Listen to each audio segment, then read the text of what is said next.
komunitas atau orang Kristen itu memiliki kasih. Apa memiliki? Ya, itu memiliki enggak sih? Selama ini diajarkan kita itu memiliki kasih enggak? Memiliki ya? Saya kok tidak percaya bahwa kita memiliki kasih ya. Ya kan? Nih.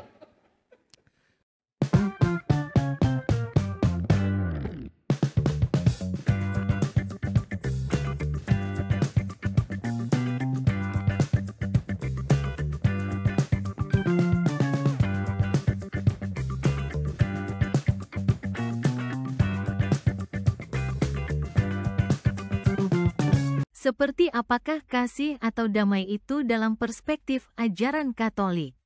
Kalau orang Katolik mestinya ajarannya sama ya dengan orang Kristen karena Alkitabnya sama. Ya, Pak Pendeta dan teman-teman ini, apakah di Kristen itu memang komunitas atau orang Kristen itu memiliki kasih? Apa memiliki? Ya, itu memiliki enggak sih? Selama ini diajarkan kita itu memiliki kasih enggak? Memiliki ya? Saya kok tidak percaya bahwa kita memiliki kasih ya. Ya kan? Nih. Penelusuran saya demikian, saya orang Katolik tapi saya tidak mewakili manapun karena orang Katolik bisa berperspektif yang berbeda, tetapi sumbernya begini. Kalau dalam Injil Yohanes bab 15 kan Yesus tidak Katolik, ya, waktu itu murid-muridnya juga tidak Katolik. Ya. Lalu Yesus itu mengajarkan demikian, sebagaimana Bapa mengasihi aku mengasihi Bapa dan aku mengasihi kamu, tinggallah di dalam kasihku itu. Tinggallah di dalam kasihku itu. Dan di dalam perikop itu diakhiri, hendaklah kamu saling mengasihi. Dari Injil Yohanes itu jelas bahwa orang Kristen pengikut Yesus itu tidak memiliki kasih. Karena kasih itu milik Bapa, maka kasih dihubungkan dengan karunia, charis. Jadi kasih itu milik Allah Bapa. Kepada manusia dalam perspektif saya Katolik itu dititipkan. Kalau kita tinggal di dalam kasihnya baru bisa mengasihi. Kalau tidak kesombongan. Karena seolah-olah memiliki. Kasih itu kan miliknya yang Maha Kuasa. Wong hidup kita saja, nyawa kita, segala-galanya miliknya. Sehingga dengan demikian, kasih hanya mungkin kalau orang tinggal di dalam kasihnya. Dan dalam arti itu, lalu kasih itu perjalanan hidup yang panjang. Perjalanan spiritual sekaligus perjalanan kehidupan bersama sebagai sesama makhluk-makhluk Allah yang dititipi untuk tinggal di dalam kasihnya. Dan dalam arti itu saya memahami, menafsirkan kasih itu bukan hukum yang diberikan dari luar, tetapi kasih itu karunia yang bisa dihidupi oleh manusia, bukan dimiliki, posesif. Kalau semakin memiliki merasa bahwa yang lain seolah-olah tidak mengasihi, itu sangat berbahaya, mudah sekali mengklaim bahwa di sana kurang kasih, kita lebih mengasihi. Padahal kasih itu tinggal di dalam kasihnya dan hendaklah kamu saling mengasihi.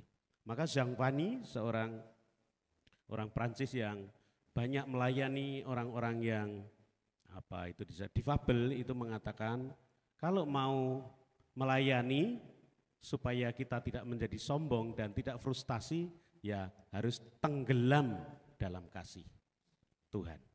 Tenggelam dalam kasih Tuhan itu ya keblebek sampai ya di situ ya, namanya tenggelam kok nggak keluar lagi. Kalau nanti keluar lalu membawa seolah-olah itu kasih saya, jasa saya. Maka dalam ajaran iman Kristiani, iman kita ya dalam Alkitab, dalam Injil Matius itu sampai dikatakan kalau tinggal dalam kasih dalam versi Yohanes itu dipraktekkan dalam Injil Matius itu sampai mengatakan, Yesus itu mengatakan itu kasihilah yang membenci kamu dan berdoalah bagi mereka yang menganiaya kamu. Kenapa? Karena tinggal di dalam kasihnya yang tanpa syarat, tanpa batas. Dan itu berarti perjalanan rohani yang luar biasa. Sampai kalau menurut Prof itu tasawuf. Karena kalau tidak lalu menjadi posesif. Jasa, saya mengasihi lebih besar, kami itu melakukan sudah banyak hal yang kami buat karena kami lebih peduli dibandingkan yang lain, dan itu sangat berbahaya, akhirnya membuat orang justru dijauhkan dari kasih yang sejati yang sesungguhnya. Dan Paulus dalam suratnya kepada jemaat di Roma bab 12 itu juga mengatakan, kasihmu jangan pura-pura. Balaslah yang melakukan kejahatan dengan kebaikan. Dan itu baru kasih. Tuhan Allah itu yang Maha Kuasa, yang diimani agama apapun itu dosa yang tidak melawan, tidak ada. Tetapi apakah berkurang kasihnya? Tidak. Tanpa syarat. Mestinya rendah hati. Wong hidup saja titipan, nyawa titipan, segalanya miliknya yang Maha Kuasa. Dan kalau kita mampu mengasihi itu juga karena charis, karunia, dengan demikian manusia ya rendah hati. Kasih tidak mungkin akan bertumbuh tanpa kerendahan hati.